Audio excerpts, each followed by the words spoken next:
Good morning, everyone. Welcome to your online course for the fall semester, the Community and Behavioral Health 5110 Community Health Assessment Research class. You are enrolled in the online version, and so let's talk just a little bit and get you kind of reacquainted with what we're going to be doing and how you can actually access some things. So I've got you pulled up on the Detail site, and of course most of you are probably familiar how to do this. If not, Detail and Desire to Learn, and so you've got a lot of different options here. So we're just really just kind of looking at Course Home. I don't have any announcements out there yet. I will here briefly. So this is where you would go to check news items, because this is probably one of the better ways to communicate with all of you as a class instead of sending out individual emails. So always look at your news items to see if something has changed, or maybe I needed to update the syllabus, or maybe we're going to do something a little bit different for the upcoming week than what we had planned. You can also look at content, which we will look at in greater depth here in just a second. Many of you are online, and online completely. So if you pull up your class list here, you can see the other people who are enrolled in class with you. And this might be a good way for you all to get to know each other and kind of have a support group system going on with each other through the class, to kind of share your joys and to even commiserate if you wanted to do that. But you can see all of the online students are here. Now, there is a on-ground class, but it is completely separated from what you all are doing. However, I'm going to make the offer, and this is totally voluntary, so hear me out on this. So I particularly think that being an online student has its advantages, but there are also some disadvantages, and part of that is that you're not privy to some of the discussions that are going on ground between students and faculty or from lecture. And so we're using a new system this fall, beginning Zoom, and you probably have received an email about that because all students have access to that. You're not required to do this, but you may find it to be beneficial to, if you have the ability on Mondays from 9 until noon, we are meeting. You can come in through the Zoom and you can participate, you can just listen, you can do whatever you want if you wanted to do that. Now, for some of you, that's not going to work just because of your work schedules and other things that you have going on. But I wanted to make that offer out there. And again, this is not required, this is optional for you. We want to give you as many options as you can. So there's your class list. We do have discussions that are listed out here. And so if you have general questions that you want to ask, you can put it here and some of your classmates can see those, or maybe you see a question that's been asked that you wanted to ask. And so just general questions. If you're asking questions about a particular item for grading or how you were scored or feedback, it's preferable that you email me so that we can kind of keep that private. We've also got other items throughout the semester where you'll look and you will see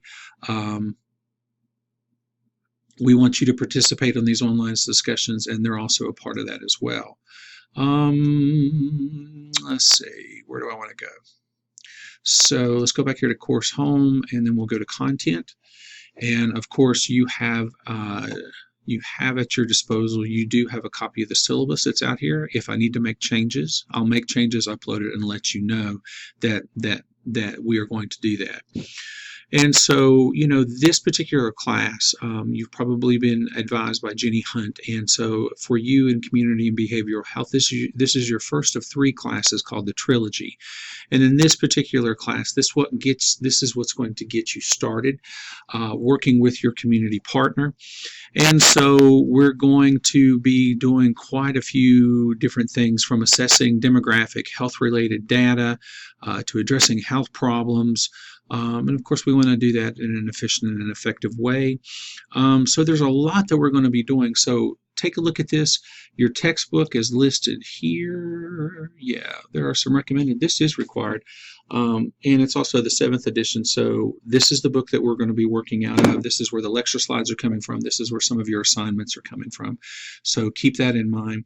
We also have competencies and learning objectives that are listed here throughout the syllabus, and so you can make yourself acquainted with that. Of course, how we're going to assess you is also listed here. So you know, how do those apply to those things that we're listing here as competencies. The class session format, this is going to consist of lecture. There'll be some group discussions. There'll be some activities that you can participate in. And what I hope to be doing weekly is to kind of give you some overview information, nothing longer than maybe 15 minutes, so that, you know, and then if I'm going to record the Zoom lectures for the on-ground, I'll put those up there too, so that you can have access to them if that's something that you will want to do. Let me see what I wanted to say here. So you can look here and see, again, I've already said this, you have the option of joining on-ground students via Zoom. It's not a requirement. It's every Monday from 9 to 12. I'll send out invitations via Outlook email. I just know that from past experiences that students who are working online courses, it can be kind of lonely and it can be kind of difficult. And maybe this would be something that can kind of help keep you on track and maybe feeling a little bit more part of what's going on around you.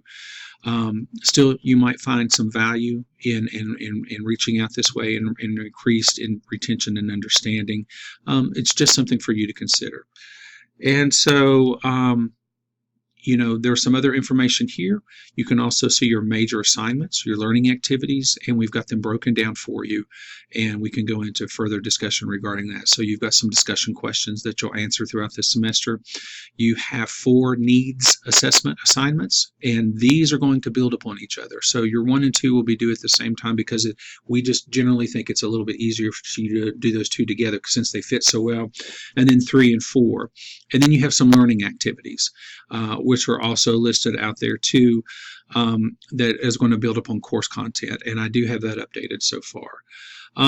You do have a final report.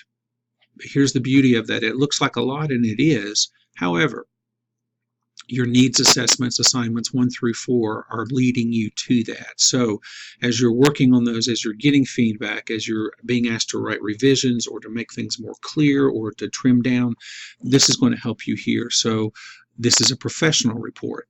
And so for some of you, this is your first semester as a graduate student, and we're looking for a different type of writing than maybe you had submitted in your undergraduate. And so I'm going to try to give you some good feedback on that. And we want you to submit these, and we have some rules and regulations there.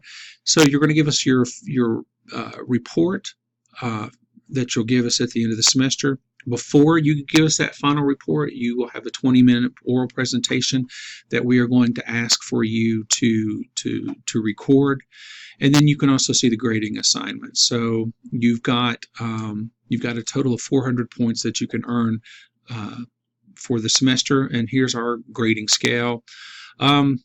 This is an online class, so, and even there you are required to attend, which means you are required to sign in and to do your assignments and to participate.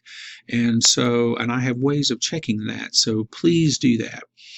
You'll have a listing of your schedule that's out there, and of course you have a little bit of freedom of how you want to work with those, but the only thing is that once the Dropbox has closed for that particular assignment, I will not be accepting any additional late entries. And this is just, we have high expectations for you. And so please look at that. And there's some ways to help you with that. If, however, because of work related, there are things that are coming up, if you will discuss this with me before the assignment is due, maybe we can work out something, but that will be up to my discretion on that. So there are some online, there's some course ground rules that you can take a look at here. And then here, all we're doing, let's take a look at the, can I make that bigger? Probably not. So here's your course outline by week. And so what we're going to do, we'll discuss, we'll look at this assignment number 1. You don't have class at this time next week because it is Labor Day. So yay, that's good for everybody, but it's also a good time to kind of catch up with. And as you can see, here are your topics, here are your readings, here are assignments and things that are due. We've got fall break coming up. October 21st, you will need to make an appointment with me to talk either via phone or Zoom so we can talk about your projects. And then if you look even further, we have more structured time together, but because this project that you're working on is important, we want to give you some time away from class. So November 11th, November 18th, we want you to take that time and use that to work on your projects in the field. November 25th, I'll have something recorded regarding writing professional reports and presentation skills. And then for the December 7th and, the 2nd and the 9th, we'll have your oral reports. And then your final written report is going to be due. Why is that not listed out here? My apologies, y'all. You are online students, but if you do need assistance with writing a proficiency, and so if we make suggestions for you to do that, they will actually help you, even though you're an online student. This is awesome. There are some technical requirements, and so some of the problems that I see students having from time to time revolve around their computer or what their computer is capable of doing or their internet connection. So please take a look at the technical requirements, and you just want to be sure that you've got a secure line when you're doing that. There are some tips out here for online learning. This is really because you since you're not coming to a class, you kind of do have to be self-motivated to do those things when they need to be done. So we want you to keep current. We want you to read the posts. I have ways for you to contact me. You can contact me a number of ways. Some of you are on campus, and so you could visit me here on the 3rd floor in room C at 306. Some of you may want to leave me a phone message. Probably the easiest way for you to get a hold of me is through email, and I am looking anywhere to try to be for sure to respond to you within 24 to 48 hours. It'll most likely be before that, but sometimes things do come up, and I have other classes that I have to engage with there. And so please stay in communication with me. If you're not understanding, if something's not making sense, reach out. And if you can't reach me and it's not a quick enough time, you've got classmates that can kind of help you through that process as well. What else do I want to say here? You're going to keep in touch. Of course, academic, you can look at all this stuff here. I'm not even going to do it. So let's go over to your content. You've got a lot of different things to look at, and so I try to give you some instructions so that you're looking at this and not just looking at, okay, I need to look at this, but to give you kind of a narrative that's going to bring you on there. So we've already looked at the syllabus. Our course information is also laid out here, and this is taken straight from your catalog. This is what you're going to be doing in this particular class. So what you're doing in this particular class will be built upon next semester in COBH 5120, and then this time next fall, your implementation of your programming with your community partnership will be taking place through your COBH 5130 class. This is good stuff. So there's just some course information.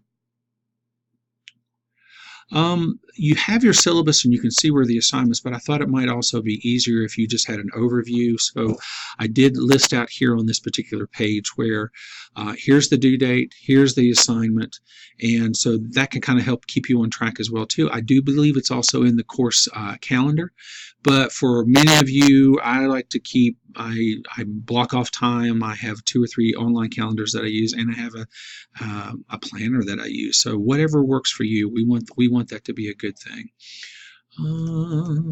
What else do I want to say? There's your assignment overview. There's your course calendar. So you're not searching for your syllabus. It's listed out there for you. Student notifications. Let me say this, and I'm about to run out of time and I'll make another tape here. So you may not be aware of this, but a lot of times the discussions that I'll have with students, they're looking to know when something's going to be graded or if it's been received or if it's been looked at. You can actually go out here, and if it's interesting to you, you can receive student notifications either through text message or through your ETSU Outlook email, and there are a number of different options for you to take. look at that if that's important to you. It's just an option. Maybe you can use it for this class, maybe you can use it for another class. I am going to make a second tape so we can continue our discussion here, so I'll be right back with you, okay?